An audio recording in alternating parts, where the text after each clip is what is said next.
ငါရဲ့နေ့တွေရက်တွေဘလို့ကုန်ခဲ့တာလေ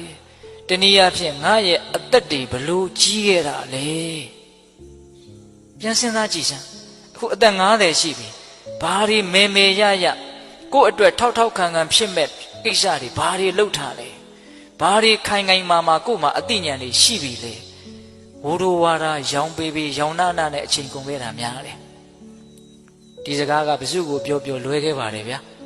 ဘာကြောင့်လဲဆိုတော့သူလဲတူတူကိုလဲတူတူပဲလေဖြစ်တယ်လို့ပဲနေကြတာဗျာတခါကြီးဒီကမကြီးများဟုတ်လားအသက်တွေသာကြီးလာတာ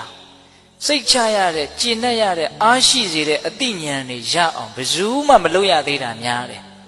လုပ်ပြီးစားလို့အင်မတန်နဲတယ်ကိုအားမရတော့မကျင့်တတ်သောလူတွေပဲများတယ်ဘယ်တင်ဟောနေတာမဟုတ်ဘူးနော်အတက်ပြောနေတာဦးဇင်းတို့ကဟုတ်လားလူတော်တော်များများဟာကိုအားမရဘဲနဲ့မကျင့်တတ်ဘဲနဲ့နေရတာဒီကမကြီးများအဲ့ဒါဟုတ်လားဒေချာစဉ်းစားကြည့်နော်ဘာဖြစ်လို့အားမရဘဲနဲ့မကျင့်တတ်ဘဲနဲ့နေရလဲဆိုတော့အားရเสียရှိအောင်ကျင့်တတ်เสียရှိအောင်လုပ်မှမထားပဲကိုစိတ်ကအမှန်သိတယ်ဗျကိုမှအားရเสียမရှိဘူးဆိုရင်အားရတဲ့စိတ်ကဖြစ်မှာမဟုတ်ကိုမှကျင့်တတ်เสียတကယ်မရှိဘူးဆိုရင်ကျင့်တတ်တဲ့စိတ်ကတကယ်ဖြစ်မှာမဟုတ်ဟုတ်ရဲ့လားဒါကြောင့်မြတ်စွာဘုရားကကိုအသက်ဘလို့ကြီးခဲ့တာလဲကိုရဲ့နေ့တွေရက်တွေလတွေဘလို့ကုန်ခဲ့တာလဲဆိုတာကိုလေးလေးနက်နက်စဉ်းစားသမ်းပါအရေးမပါအရာမရောက်တဲ့ကိစ္စတွေနဲ့ကုန်ခဲ့တာများတယ်ဗျဒီကမကြီးတွေအဲ့ဒါဟုတ်လားများသောအားဖြင့်တော့သူများအကြောင်းတွေစဉ်းစားရင်းနဲ့အချိန်ကုန်ခဲ့တာအဲ့ဒါတွေကိုပြန်လဲတုံ့ပြန်ရင်းနဲ့အချိန်တွေကုန်ခဲ့တာနှမျိုးစရာမကောင်းဘူးလားဒါကြောင့်မြတ်စွာဘုရားကကိုယ်အကြောင်းကိုစဉ်းစားရမယ်ဘယ်လိုစဉ်းစားရမှာလဲငါဘာတွေလှုပ်ပြီးပြီလဲငါဘာတွေမလှုပ်ရသေးဘူးလဲအဲ့ဒီအလှုပ်ကလည်းဘလောက်အဖိုးတန်တဲ့အလှုပ်လဲဘလောက်အဖိုးမတန်တဲ့အလှုပ်လဲဒါလည်းပဲအရေးကြီးသေးတယ်နော်အတ္တနောဝမိမိဣသာလျံကတာနိစ္စပြုအပ်သောအမှုတို့ကို၎င်း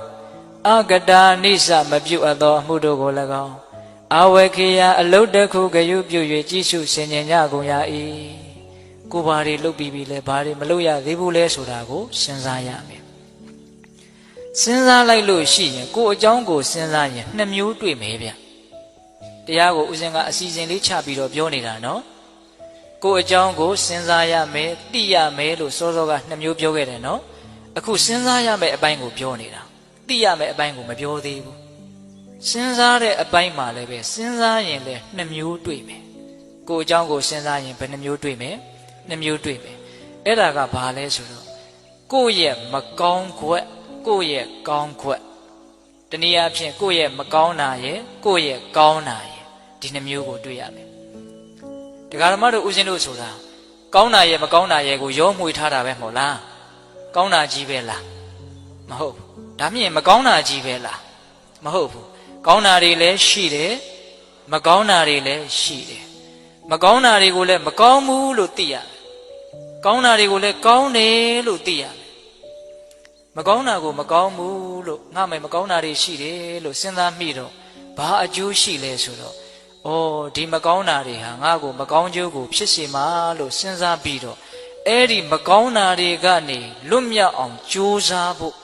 ဒါအရေးကြီးတယ်နော်တခါကြီးမိုက်မြမကောင်းတာကိုစဉ်းစားတယ်ဆိုတာအလကားစဉ်းစားတာမဟုတ်ဘူးအဲ့ဒီမကောင်းမှုကနေယုံထွက်ဖို့ဆိုတဲ့ရည်ရွယ်ချက်နဲ့စဉ်းစားရမှာဟုတ်လားကောင်းတာကိုစဉ်းစားတယ်ဆိုတာလဲဘဝင်မြင့်ဖို့စဉ်းစားတာမဟုတ်ဘူးအဲ့ဒီကောင်းတာကိုစဉ်းစားလိုက်တော့ငါတန်တယ်ပဲကောင်းတာတွေလည်းရှိပါလားဆိုတော့ပီတိတွေနဲ့အားဖြစ်လာတယ်အားဖြစ်ဖို့အတွက်စဉ်းစားရတာမကောင်းတာကိုကြတော့ယုံထွက်ဖို့စဉ်းစားရတာကောင်းတာကိုကြတော့ရှစ်ဆက်ထားတဲ့ကောင်းခြင်းစိတ်တွေပေါက်လာအောင်အားဖြစ်ဖို့စဉ်းစားရတာ